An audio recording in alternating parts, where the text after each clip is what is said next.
जैसा कि last episode में हमने देखा कि लुओ फेंग मिल्की वे का मालिक बन चुका है, जिसकी वजह से अर्थ पूरी तरह से सेफ है। इसीलिए लीडर होंग भी अब अपनी कल्टीवेशन को बढ़ाने के लिए मास्टर लॉर्ड का डिसेबल बनने के लिए चला जाता है। अब आगे एपिसोड स्टार्ट होता और हमें दिखाया जाता है गोल्डन हॉर्न बीस्ट के इनर वर्ल्ड का सीन, जहां पर लुओ फेंग की एक न्यू बॉडी का क्लोन एग के अंदर बन रहा होता है और ये प्रोसेस लुओ फेंग भी वहां पर आकर देख रहा था, जिसे देखते हुए वो कहता है, मैंने ऑक्शन से जो मूशा क्लैन असैसिन्स की बॉडी हासिल की थी उसका क्लोन रेडी होने ही वाला है। फेंग अभी ये कहता ही है कि इतने में हम देखते हैं कि वो एग जिसके अंदर फेंग की क्लोन बॉडी बन रही है वो क्रैक होना शुरू हो गया था और फिर कुछ ही देर में उस एग के अंदर से एक बॉल टाइप मटेरियल बाहर निकलता है, जिसे देखकर फेंग के चेहरे पर स्माइल आ गई थी और फिर देखते ही देखते हम देखते हैं कि उस बॉल टाइप मटेरियल के अंदर लुओ फेंग का डीएनए बनने लगता है। उसी के साथ साथ फेंग की बॉडी भी क्रिएट होना शुरू हो गई थी, यानी कि वो लुओ फेंग की बॉडी को क्लोन कर रहा है और फिर धीरे धीरे करके वो पूरी तरह से लुओ फेंग की तरह बन जाता है। अब जैसे उसकी कॉन्शियसनेस उसे मिलती है तो वो भी अपने आप को फील करने लगा था और अपनी बॉडी को देख रहा होता है। तभी साथ ही साथ फेंग हमें बताता है मूशा क्लैन असल में एक एनर्जी ऑफ लाइफ है जिसकी कोई भी स्पेसिफिक फॉर्म नहीं है, इसी वजह से ये कोई भी शेप ले सकता है। साथ ही साथ हम देखते हैं कि फेंग हमें ये करके भी दिखाता है, क्योंकि उसने अपनी उस क्लोन बॉडी को बिल्कुल रोंगजुन की तरह बना दिया था और देखने में बिल्कुल ऐसे ही लगता है जैसे कि ये रियल रोंगजुन ही है, जो देखकर फेंग भी खुश होता है। इसी के साथ वो अपने गोल्डन हॉर्न बीस्ट को भी बाहर निकाल लेता है, जिसे हम देखते हैं कि देखते देखते वो क्लोन बॉडी भी कॉपी कर लेती है और एक बड़ा सा गोल्डन हॉर्न बीस्ट बन गई थी, जो यहाँ पर गोल्डन हॉर्न बीस्ट के साथ ही टकराने लगती है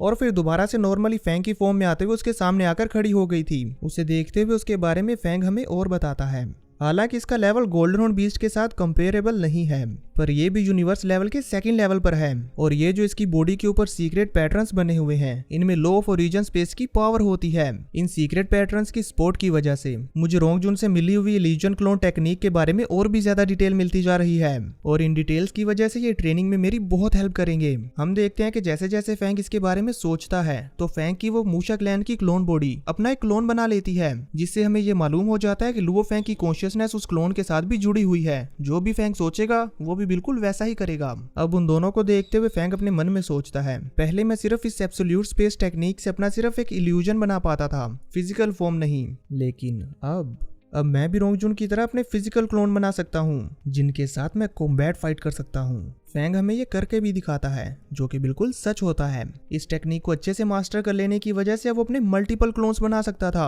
और वो सभी के सभी क्लोन्स उसकी फिजिकल बॉडी होंगी। ये चीज हमें रियल में देखने को भी मिलती है, जहाँ पर फेंग बैटल अरीना में अपने सीनियर के साथ फाइट करते हुए इसे यूज भी करता है। जब फेंग अपने सीनियर के ऊपर अटैक कर रहा था तो हम देखते हैं कि यहाँ पर लुओ फेंग ने एक साथ कई सारे फिजिकल क्लोन्स बना लिए थे, तकरीबन 10 या 12 क्लोन्स, जिनमें वो बार बार अलग अलग तरीकों से अपने सीनियर के ऊपर अटैक कर रहा था। पर हम देखते हैं कि सीनियर इतने ज्यादा फास्ट होते हैं कि वो लुओ फेंग के हर हमले से बच रहे थे। अपनी इतनी सारी फॉर्म्स और अलग अलग टेक्निक्स को एक साथ यूज करने के बावजूद भी लुओ फेंग अपने सीनियर को टच भी नहीं कर पा रहा होता। हम देखते हैं कि यहाँ पर फेंग ने एक साथ अपने इल्यूजन स्वॉर्ड अटैक, कॉन्ड्रिल अटैक, फिश स्वॉर्ड अटैक और इसी के साथ साथ गॉडली डिसेंडेंट आर्मामेंट को यूज करते हुए एक ही टाइम पे सीनियर के ऊपर हमले किए थे, पर फेंग का कोई भी हमला सीनियर को टच नहीं कर पाता। इसी से आप अंदाजा लगा सकते हैं कि लुओ फेंग के सीनियर कितने ज्यादा एक्सपीरियंस्ड और कितने ज्यादा फास्ट हैं। उनकी इस फाइट को देखते हुए बुवाता भी वहां पर आती है और स्नैक्स खाते हुए एंजॉय करते हुए कहती है, अब तो लुओ फेंग की अटैक ट्रिक्स को काउंटर कर पाना सीनियर के लिए भी मुश्किल होता जा रहा है। बुवाता की ये बात बिल्कुल सही भी होती है, क्योंकि फेंग के इतने सारे क्लोन्स और इतने सारे हमले होने की वजह से सीनियर के लिए उन सभी का सामना कर पाना मुश्किल हो रहा था,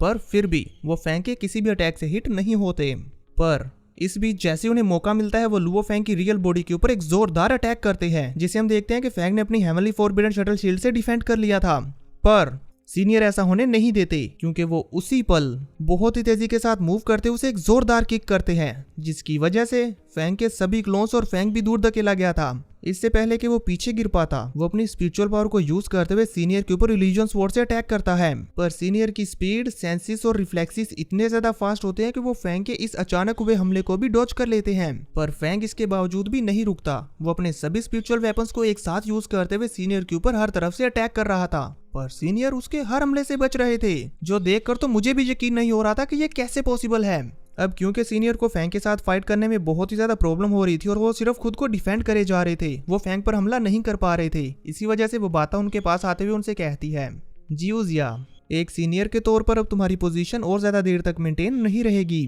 बुबाता के ये कहते समय भी सीनियर एक्टिवली फैंग के सभी अटैक्स से बच रहे थे। इसी वजह से वो बुबाता से कहता है, बुबाता अभी मुझे डिस्ट्रैक्ट मत करो, और रही बात मुझे हराने की, तो लुओ फेंग के अटैक्स के दरमियान अभी भी बहुत ज्यादा गैप है, मुझे हराना इसके लिए इतना भी आसान नहीं। ये कहते साथ ही हम देखते हैं कि सीनियर अपनी पावर्स को रिलीज करते हुए जोरदार पंच अरीना के ऊपर मारते हैं, जिसकी वजह से वो अरीना शैटर्ड हो गई थी, और इसी के साथ वो अपने रेज मोड को एक्टिवेट करते हैं, जिसकी वजह से उनकी आंखों से रेड कलर का ऑरा आने लगता है, और फिर वो बड़ी तेजी के साथ हवा में ही फैंग के ऊपर अटैक करते हैं। और यहाँ पर हमें देखने को मिलती है हवा में ही इन दोनों के दरमियान कॉम्बैट फाइट, जिसमें सीनियर लुओ फेंग के ऊपर भारी पड़ते हुए से एक जोरदार पंच करते हैं, जिसकी वजह से फेंग काफी सारे पिलर्स को तोड़ते हुए दूर जा गिरता है। पर फेंग ने बड़ी तेजी के साथ खुद को संभालते हुए अपने कई सारे क्लोन्स बनाकर फिर से अपने स्पिरिचुअल वेपन्स के साथ सीनियर के ऊपर हमला करना शुरू कर दिया था। वो तो सीनियर को ही संभलने का मौका नहीं देता। पर यहाँ पर भी हम देखते हैं कि सीनियर बड़ी ही आसानी से अपनी न्यू टेक्निक्स का यूज करते हुए फेंग के सभी क्लोन्स को एक ही टाइम में अधमरासा कर देते हैं, और फिर उन सभी के ऊपर एक स्लैश अटैक करते हुए उन सभी को धूल चटा देते हैं, जिसकी वजह से फेंग बड़ी तेजी से अरीना के साथ जाकर हिट हो गया था।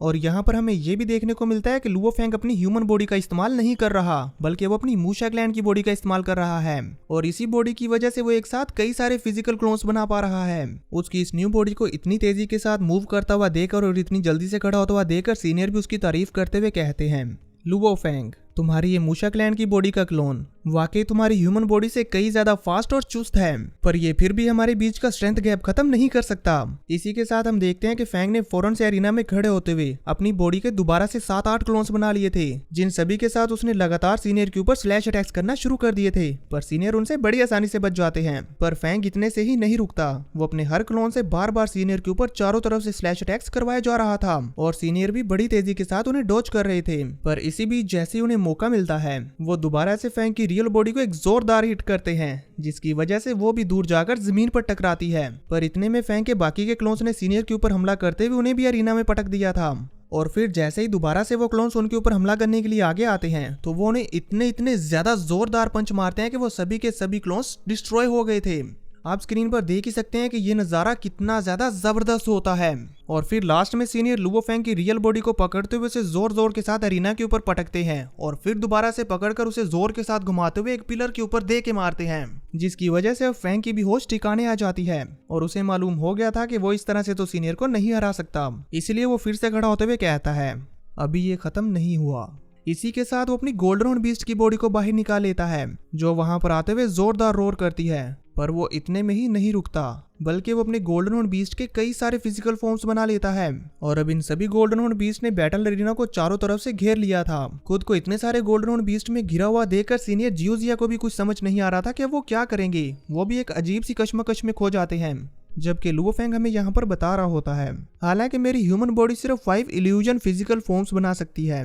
पर गोल्डन हॉर्न बीस्ट की body 9 illusion physical forms create कर सकती है। इसी के साथ हम देखते हैं कि फेंग ने एक स्माइल के साथ अपने उन सभी गोल्डन हॉर्न बीस्ट के साथ सीनियर के ऊपर हमला कर दिया था। पर हमें यहाँ पर ये नहीं दिखाया जाता कि सीनियर हारे हैं या नहीं। व्यू चेंज होता है और दूसरी तरफ हमें दिखाया जाता है नुलानसन क्लैन लीडर का सीन, जहाँ पर हमें वो काफी ज्यादा गुस्से में नजर आ रहे होते हैं, और साथ ही साथ वो बोल रहे थे, लुओ फेंग मिल्की वे रीजन का लीडर बन गया है, जिसमें 21 मिलियन लाइफ प्लैनेट्स हैं। उसकी पावर अब मुझसे कहीं ज्यादा है। अगर वो सिर्फ रॉयल टेरिटरी में ही रहता है, तो मुझे डर है कि वो मुझसे बदला लेने जरूर आएगा। ये सब कहते हुए हम देखते हैं कि नुलानसन क्लैन लीडर की मेंटल हालत बिल्कुल खराब हो चुकी थी, और वो अपने ही प्लेन को नोच रहे होते हैं। तभी उनकी असिस्टेंट एआई उनसे पूछती है, सर मेरे पास बड़े डाटा के कैलकुलेशंस रिजल्ट्स हैं, और आपके लिए लॉजिकल डिडक्शन के स्मार्ट एल्गोरिथम्स भी, जिनमें सबसे बेहतरीन प्लान यही है कि हमें इल्यूशन किंगडम को छोड़कर चले जाना चाहिए। अपने एआई असिस्टेंट की ये बात सुनकर क्लैन लीडर की हालत तो और ज्यादा खराब हो चुकी थी, और हम देखते हैं कि वो बुरी तरह से अपनी सीट पर गिर जाते हैं, जो देखकर असिस्टेंट भी उन्हें देखने के लिए आती है कि उन्हें क्या हो गया।